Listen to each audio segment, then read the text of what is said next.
हरे कृष्णा। उत्पन्ना एकादशी की हार्दिक शुभकामनाएं। एक बार धर्मराज युधिष्ठिर कहने लगे कि हे भगवान, मैंने कार्तिक शुक्ल एकादशी अर्थात प्रबोधिनी एकादशी का सविस्तार वर्णन सुना। अब आप कृपा करके मुझे मार्गशीर्ष माह के कृष्ण पक्ष की एकादशी के विषय में बतलाइए।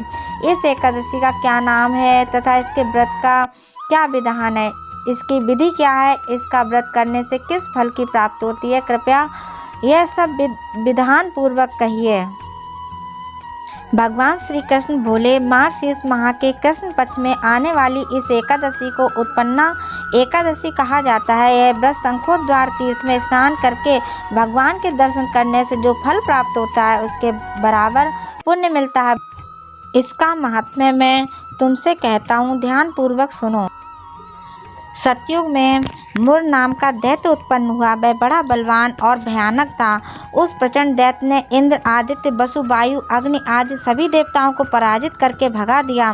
तब इंद्र सहित सभी देवताओं ने भयभीत होकर भगवान शिव से सारा वृतांत कहा और बोले, हे कैलाशपति, मुर दैत्य से भयभीत होकर सब देवता मृत्यु लोक में फिर रहे हैं।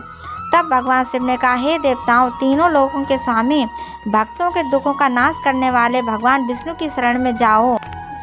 शिव जी के ऐसे वचन सुनकर सभी देवता क्षीर सागर पहुँचे और भगवान की हाथ जोड़कर विनती करने वाले, मधुसूदन, आपको नमस्कार है, आप हमारी रक्षा करें। दैत्यों से भयभीत होकर हम सब आपकी शरण में आए हैं। आप इस संसार के कर्ता, माता पिता, उत्पत्ति और पालन करता और संहार करने वाले हैं। आपको शांति प्रदान करने वाले हैं, सबको शांति प्रदान करने वाले हैं। आकाश और पाताल भी आप ही हैं। सबके पितामह ब्रह्म, सूर्य, चंद्र, इंद्र आदि सब आप ही हैं। आप सर्वव्यापक हैं। आपके सिवा तीनों लोकों में चर तथा अचर कुछ भी नहीं है। आप उन दैत्यों से हम सबकी रक्षा करें। इंद्र देवता भगवान से बोले, प्राचीन समय में एक नाड़ी जंग नामक राक्षस था। उसके महापराक्रमी और लोक विख्यात मुर नाम का एक पुत्र हुआ। उसकी चंद्रावती नाम की नगरी है। उसी ने सब देवताओं को सर से निकालकर वहां पर अपना अधिकार जमा लिया है। उसने इंद्र, अग्नि, वरुण, यम, वायु, ईश, चंद्रमा, नैश्चित आदि सबके स्थान पर अधिकार कर लिया। उस समय जब दैत्य मुर सेना सहित युद्ध भूमि में गरज रहा था, उसकी भयानक गर्जना सुनकर सभी देवता भय के मारे चारों दिशाओं में भागने लगे। जब स्वयं भगवान रणभूमि में आए तो दैत्य उन पर भी अस्त्र शस्त्र आयुष लेकर दौड़े। भगवान ने उन्हें सर्प के समान अपने बाणों से बीन डाला। बहुत से दैत्य मारे गए, केवल मुर बच रहा। वह अविचल भाव से भगवान के साथ युद्ध करता रहा। भगवान जो भी तीक्ष्ण बाण चलाते वह उसके लिए पुण्य सिद्ध होता। उसका शरीर छिन्न भिन्न हो गया, किंतु वह लगातार युद्ध करता रहा। दोनों के बीच मल्ल युद्ध भी हुआ। 10,000 वर्ष तक उनका युद्ध चलता रहा, किंतु मुर नहीं हारा। थक कर भगवान बद्री का आश्रम चले गए। वहाँ हेमवती नामक सुंदर गुफा थी। उसमें विश्राम करने के लिए भगवान उसके अंदर प्रवेश कर गए। यह गुफा 12 योजन लंबी थी और उसका एक ही द्वार था। विष्णु भगवान वहां योग निद्रा की गोद में सो गए। मुर भी पीछे आ गया और भगवान को सोया देखकर मारने को उद्यत हुआ। तभी भगवान के शरीर से उज्जवल कांतिमय रूप वाली देवी प्रकट हुई। देवी ने राक्षस मुर को ललकारा, युद्ध किया और उसे तत्काल मौत के घाट उतार दिया।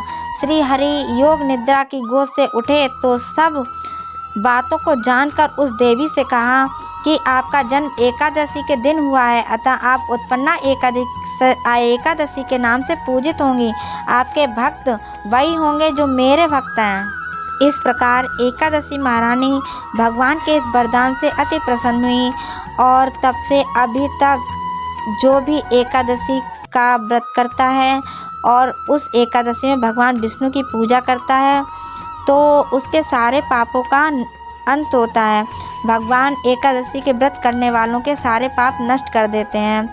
तो आपसे भी अनुरोध है कि आप सब भी एकादशी का व्रत कीजिए और भगवान की कृपा के पात्र बनिए और अपने सारे पापों का अंत कीजिए। हरे कृष्णा।